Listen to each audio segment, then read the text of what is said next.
But let's talk about hockey now, because it's been a very exciting weekend in the world of hockey. Sam Spooner, how are you? Yeah, not too bad. Thank you very much. Good to be back. Yeah.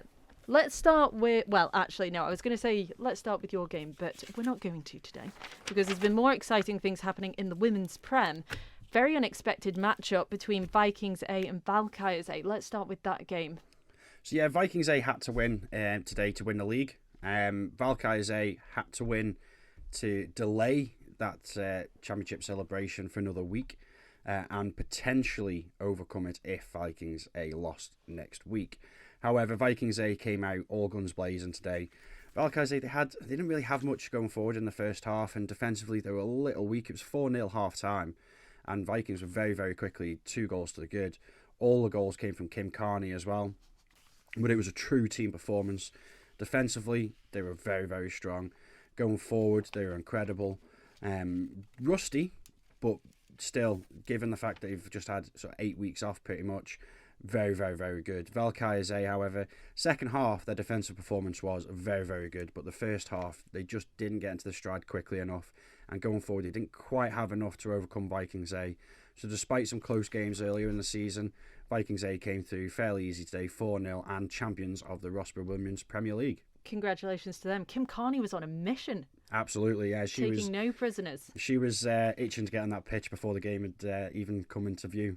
I would not want to go head-to-head with Kim Carney on a hockey pitch. Okay, let's talk about close game and another shock result. Valkyries B 3, Ramsey 2. Yeah, and to be honest, I gave this to Ramsey before the weekend as a prediction, but Valkyries B, their defence is incredible. Going forward, I didn't think they were quite up to that Premier League standard. Ramsey, they've been best of the rest after the league split, and they've beaten everybody they've played since that league split. But today, Steph Cottier, Flo Barber and Lisa Kelly on the score sheet for Valkyries B, Vicky Garner and Amy Swift on the score sheet for Ramsey. But what a performance from Valkyries B. They've just proved that they belong in that Premier League again. And then we have, it looks like quite a cruisy game for Backers A. They beat Castletown A 4-0.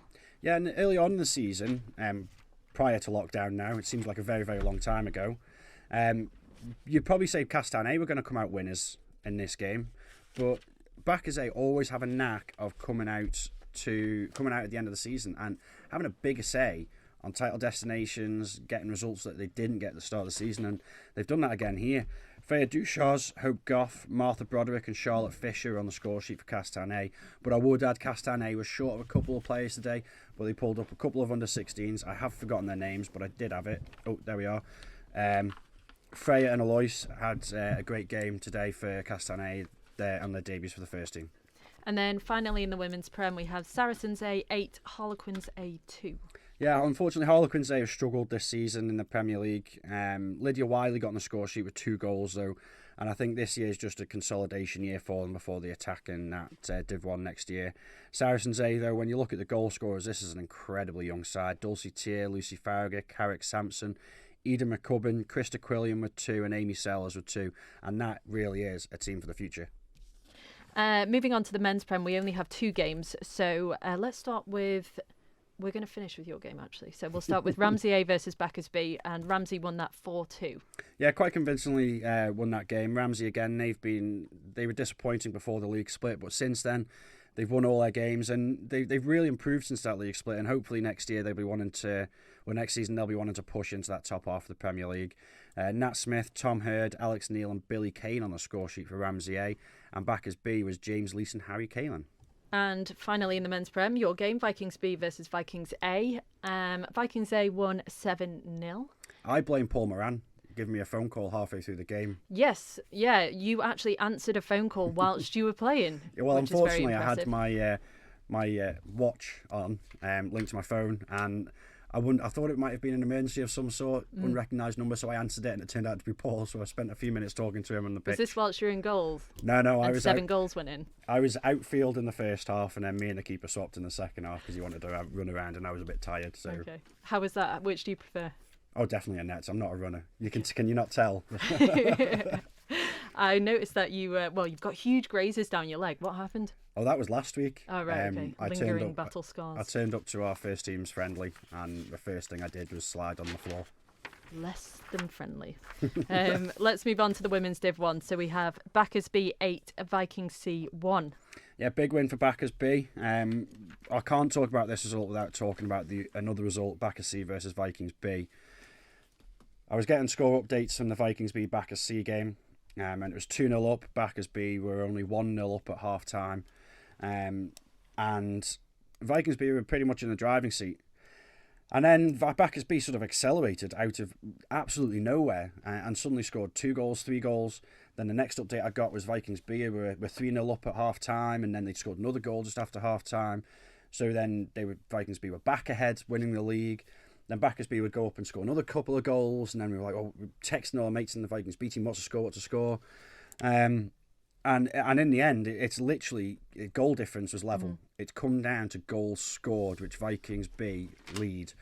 And not by very many now as well, because it was 5 goals between them, I believe. And obviously now it's ended with 3 goals between them and goals scored. It was so close.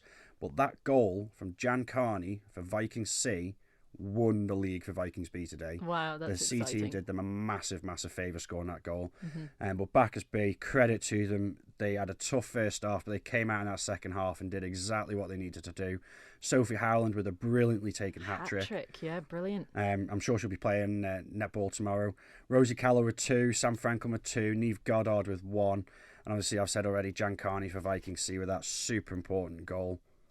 So huge congratulations to Vikings B then. So one of our texters actually described the game as a titanic battle. So well, the 2 games together were titanic battles. It was amazing to be there listening to, getting text constantly updating us, and Backers B were ahead for a period of the game, and by Vikings B would go back ahead, and then Backers B would be back ahead. It was just back and forth. But when that final whistle blew, pretty much exactly the same time in both games, we realised the Vikings B had won it by the skin of their teeth. That is a brilliant end to the season. Like, you can't ask for much more than that, really. And then you also had another shock result between Castletown B and Valkyrie C. Castletown B won 1-0. Yeah, and I've said it before, Valkyrie C have been punching above their weight, but that doesn't give them enough credit.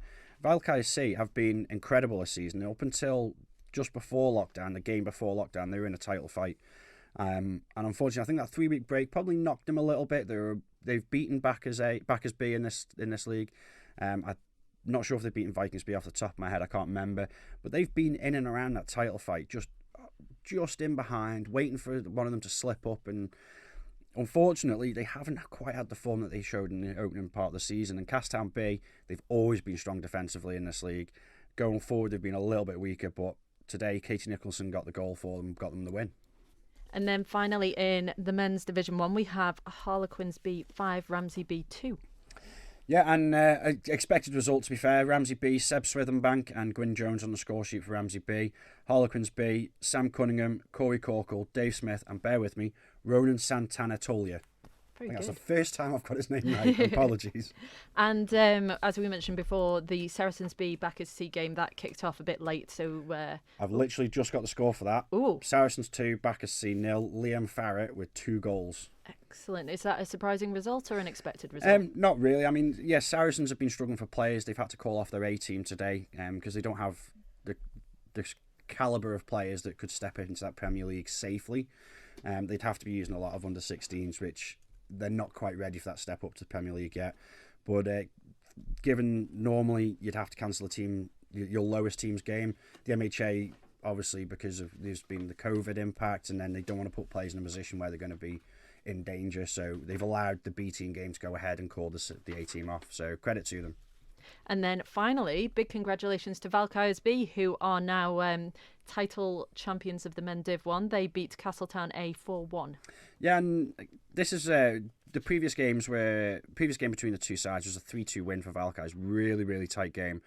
Castletown had to win and rely on another team taking points off Valkyries B, which was feasible. You know, I could see it from a backers Colt side, beating Valkyries B in the last day of the season. Well, Valkyries B wanted to do it in their own right. They wanted to do it on their own time. Dean Bettridge opened the score for Valkyries B, followed by Chris Thomas, and then Rob Milcreast scored early in the second half, followed by another goal from Chris Thomas to make it 4-1. I haven't got the goal score for Castletown A just yet, but massive well done for Valkyries B. I did just text Dave Hall, their captain, and say welcome to the Premier League, and the first text back was, oh no. But I'm sure they're absolutely they're so happy to win that league and get promoted as well, and they're looking forward to next year. And hello to Dave Hall. We're going to be talking about his wife very shortly in the netball world. But it's lovely to have you back, Sam Spooner, and it's great to hear you back on the pitch and your knees holding up nicely. So just about. The rest of me's not, but age thing. So one bit at a time, it's fine. Thank you very much, Cheers. Sam.